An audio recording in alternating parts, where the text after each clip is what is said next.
This is tape number 3 of the Mr. Edward Blackmer deposition. The time is 2:57.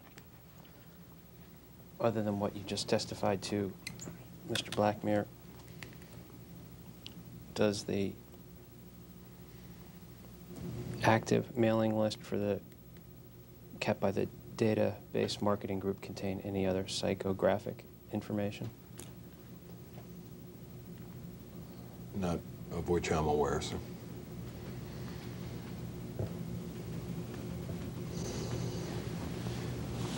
Is the database marketing group currently engaged in any programs regarding a Camel brand?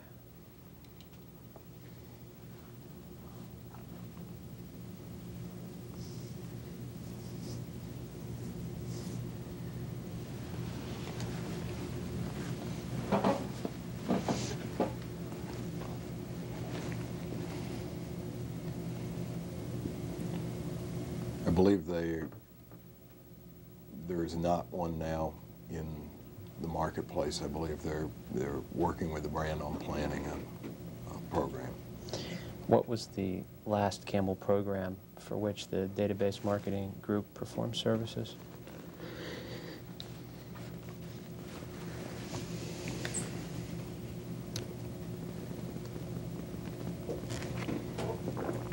I'm not sure, Mr. Sobel.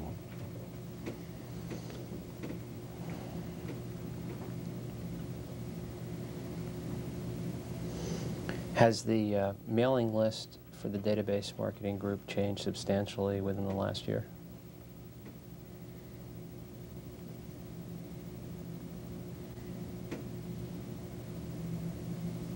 I'm sorry, could you repeat the question, please? Has the active mailing list for the database marketing group changed substantially within the last year? I don't know what you mean by substantially, sir.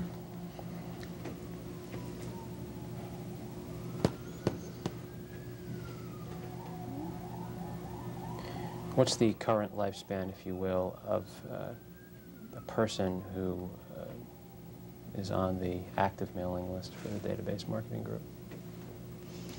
Could you define lifespan? Objection to lifespan as being ambiguous.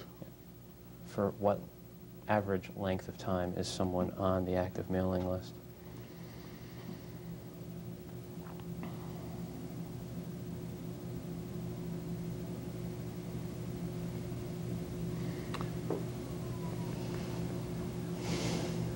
Mr. Sobel, I'm not sure. I don't believe that we track that number.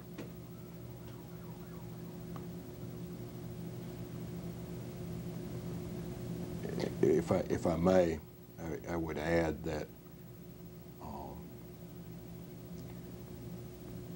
unless we have updated information from an adult smoker before the period of 18 months has elapsed, that smoker is taken off of our active mailing list.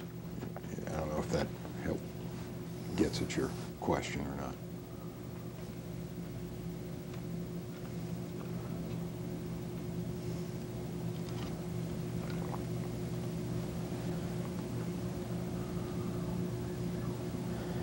Do you know if any time during your tenure as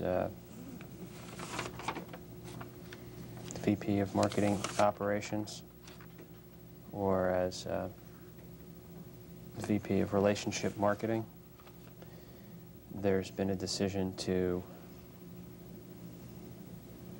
cease the current mailing list and start a new one? I'm unaware of any such decision. And can you recall, during that same period of time since you became VP of Relationship Marketing, any programs that the database marketing group has assisted in connection with the Camel brand? Yes, I can. And more than one program? I believe that to be the case. How many programs do you recall?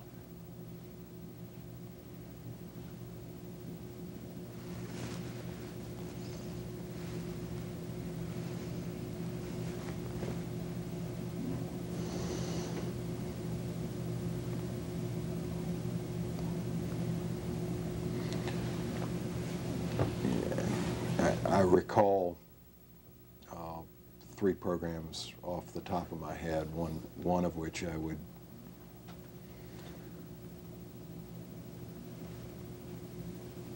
probably have to say is a succession of similar programs. Okay. What was the objective of the first program that you recall?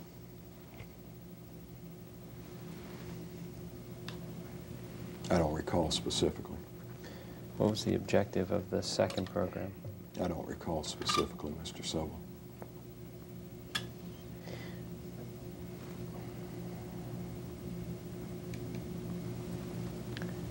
And the third program, what was the objective of that?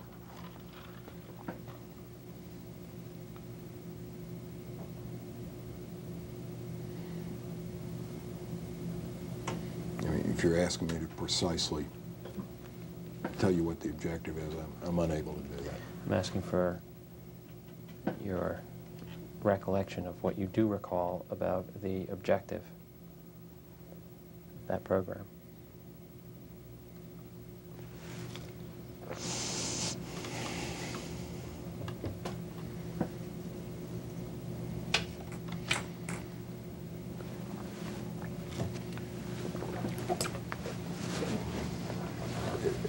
My recollection, sir, of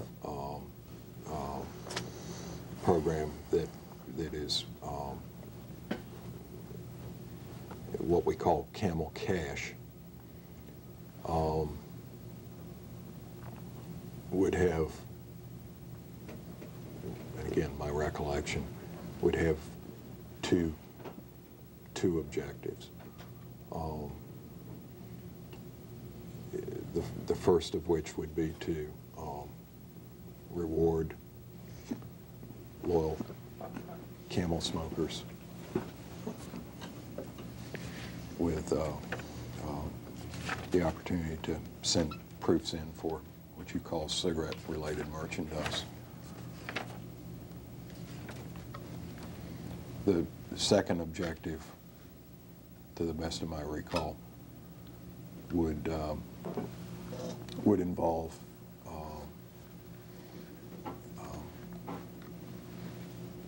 interacting with competitive smokers of competitive brands who may be buying some of their share of total purchases of Camel. Let's say, for example, somebody's buying Camel 3 out of 10 times or 4 out of 10 times. The objective there would be to increase that share. Ultimately, in the ideal world, if you have a smoker that you call a franchise smoker, he's purchasing you 10 out of 10 times. So efforts would be expended to increase that share of that smoker's purchases for your brand. Other than getting response data, how would you measure whether or not the objectives for that Camel Cash objective were met?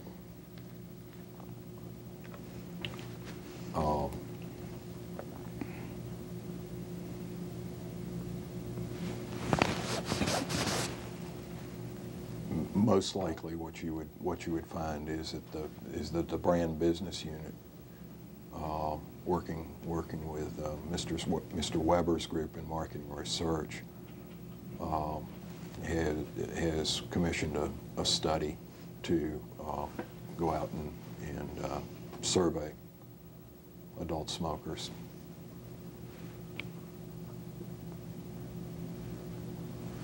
To get an answer to that question.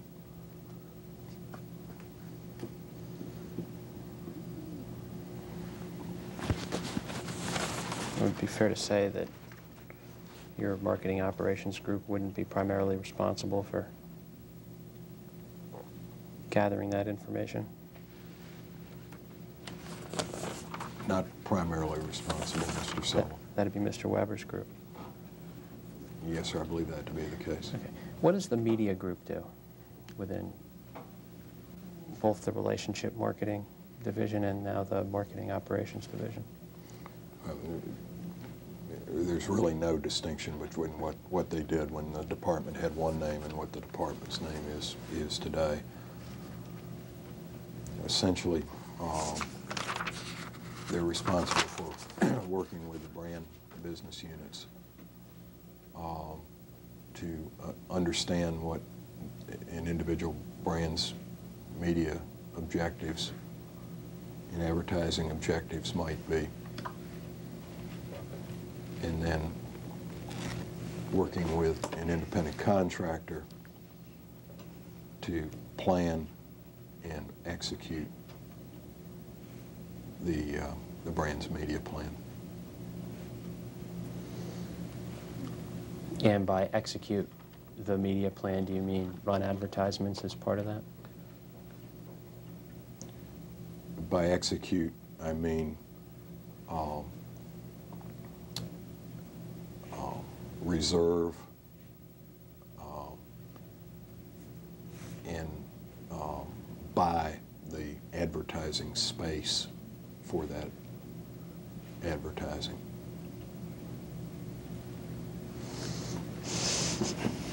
Does the media group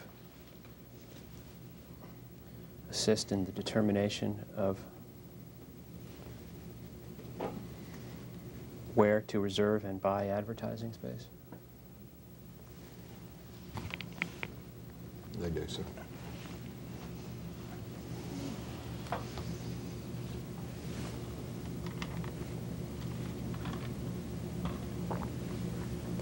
Does the media group assist in the determination of what regions throughout the country to place, to reserve and buy advertising space?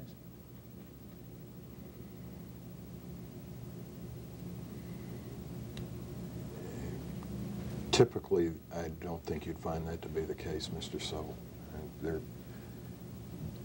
If a brand, and I emphasize if,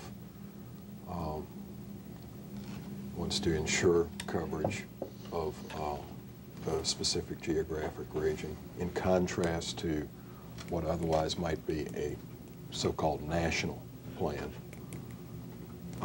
typically that direction would come from the brand business unit as part of their overall brand and marketing strategy.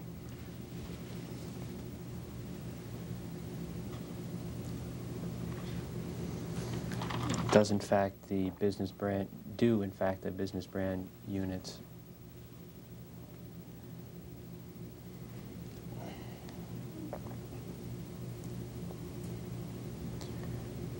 from time to time engage in marketing strategies, advertising strategies that are based not on a national plan but on a regional basis?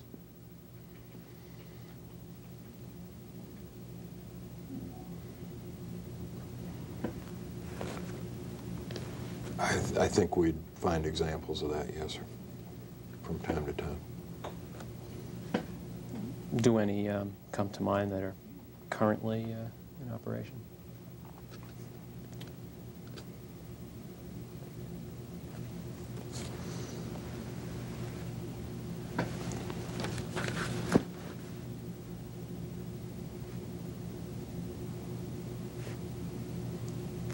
I'm not certain of the precise answer on that, but I would suggest that in the case of Camel, for example, who's relative to our national share does very well, for example, in West Coast markets.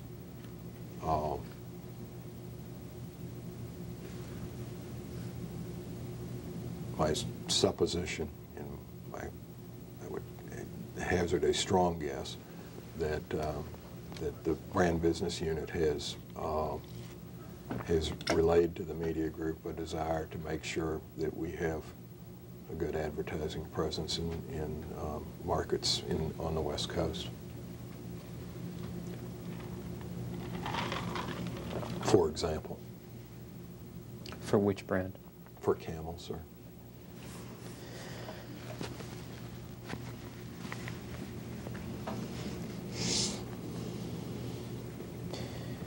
Does the media group assist in the determination of which magazines to reserve and buy advertising space for particular brands?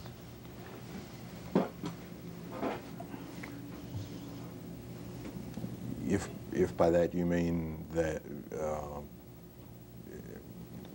they would not be the exclusive decision makers.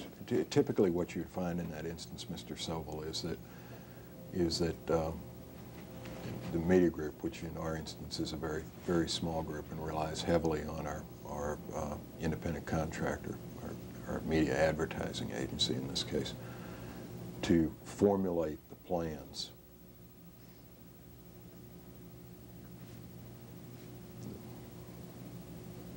that what typically one would call tactical plans would be in a mode of reviewing the list of specific media that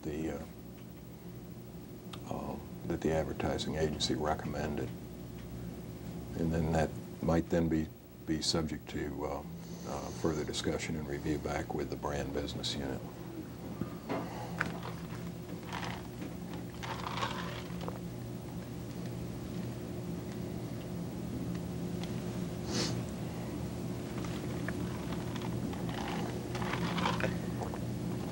Would the brand business unit make the final determination as to which magazines they were going to advertise their brands?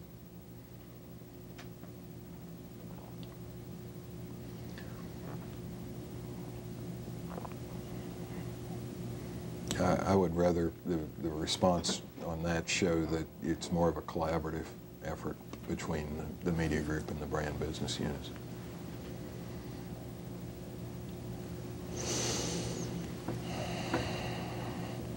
And could you just generally describe for me the function of what the media group does?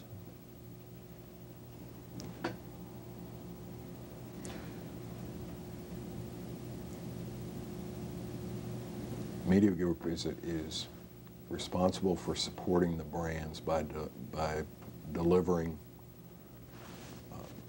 media planning and execution services. And this, again, is primarily for media space. Has little to do with advertising content per se.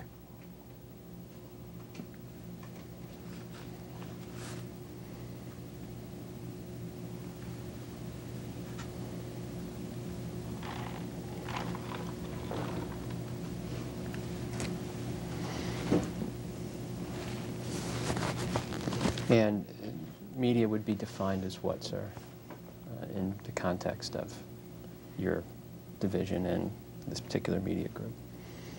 Primarily, any reference to it that you would use in connection with our activities would be print or magazine advertising, and outdoor or out-of-home advertising.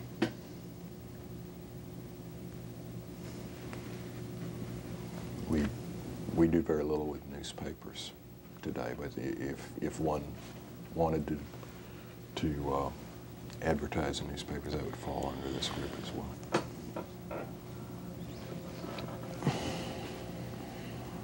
What about point-of-sale advertising? Is the media group responsible for that? No, sir, they're not. Would that be part of the consumer relationship? Point-of-sale advertising? Yeah.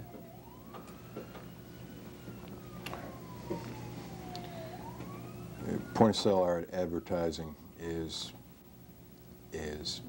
you all have defined it in your deposition notice, covers a broad range of activity in retail outlets. Because of the breadth of that activity, there are many groups involved between the sales department and the marketing departments. There's no one single answer to your question, it is not the consumer relations group, though. In connection with supporting brands by delivering media planning and execution, does the media group have an occasion to refer to consumer and marketing research data?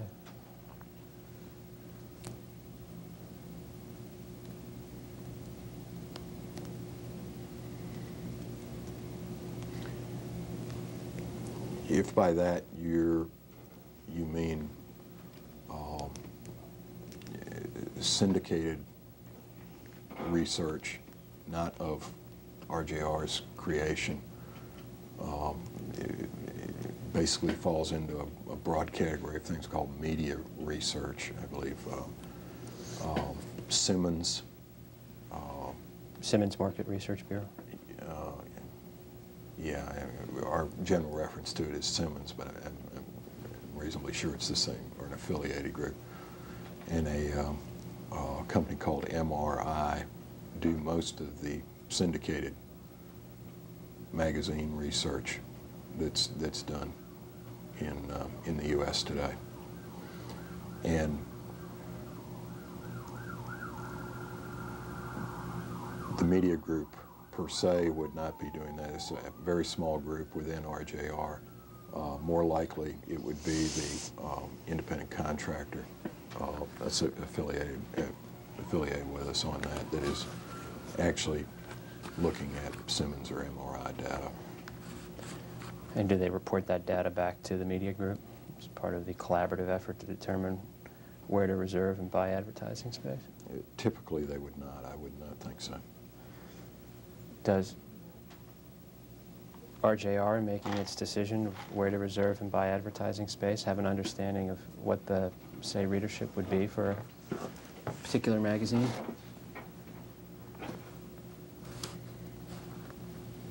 To the extent that research is available on that. Typically the way the process would work, Mr. Sobel, is when a magazine, for example, is first recommended, it would receive a rather intense review in terms of whether it met our standards and qualifications before it was used. Subsequent to that, it would not be the case that you'd be sitting down on a periodic basis looking at those numbers per se as a normal course of business. Would it be fair to say then that RJR would have an understanding generally of what the readership was of a magazine which it was reserving and buying advertising space?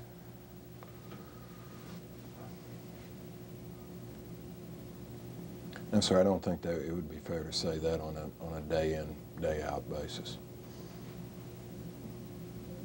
Are you testifying, sir, that RJR makes decisions as to where to reserve and buy advertising space in magazines without knowing what the general readership consists of that magazine?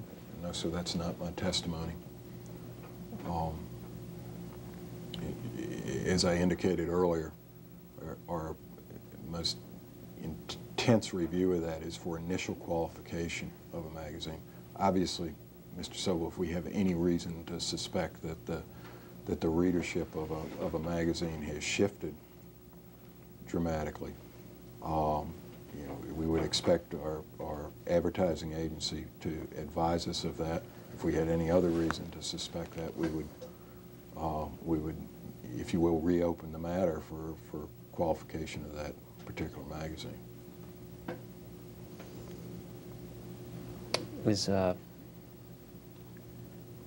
any policy in place at RJR regarding updating knowledge about the general readership of the magazines which your group participates in the collaboration to make a decision to reserve and buy advertising space? sorry, sir, I'm going to ask you to repeat the question. Sure. Is there a policy in place at RJR to determine from time to time what the readership consists of the magazines in which it places advertisements?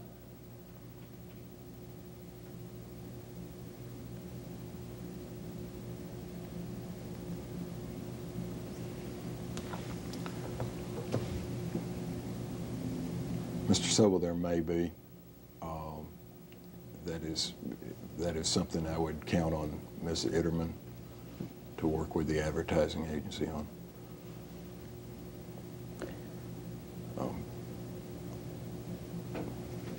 Ms. Itterman reports to you, is that correct? That's correct. And you, as VP of Marketing Operations, do not know whether or not RJR has a policy regarding when to get updated information on the readership of the magazines in which it places advertisements?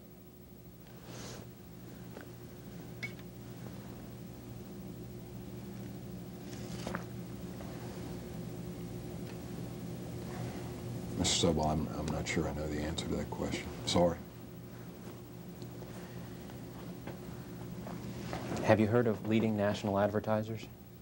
You heard of that group? I've heard of it, sir. Do you know whether or not RJR from time to time is given information assembled, collected by leading national advertisers?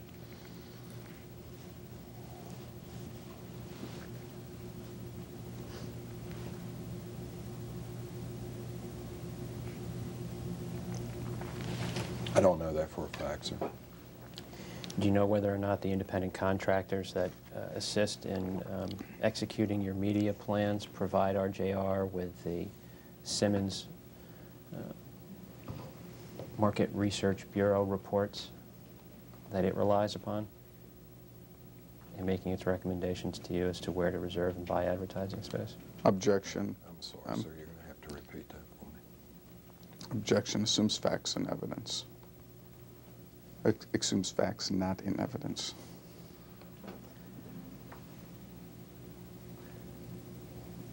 Which independent contractors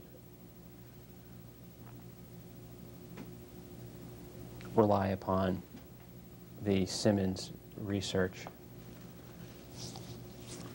which you testified to earlier?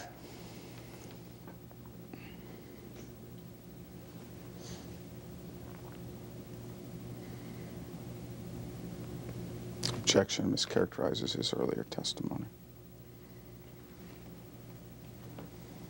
Go ahead and answer. Well,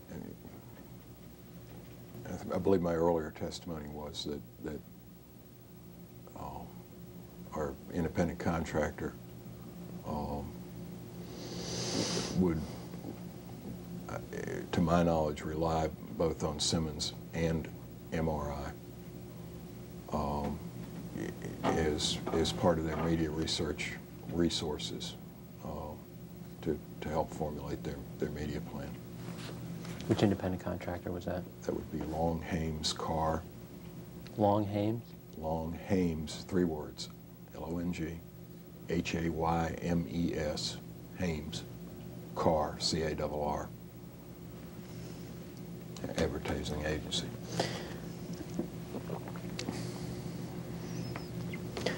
Does Long, Hames, and Carr supply to the media group or anyone else at RJR, to your knowledge, Simmons or MRI research reports?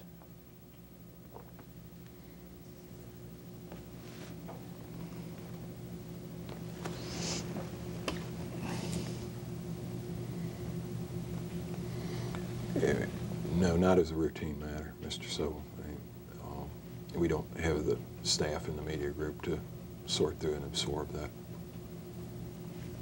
Do you know whether or not anyone within your group or anywhere else in RJR receives Simmons or MRI research reports?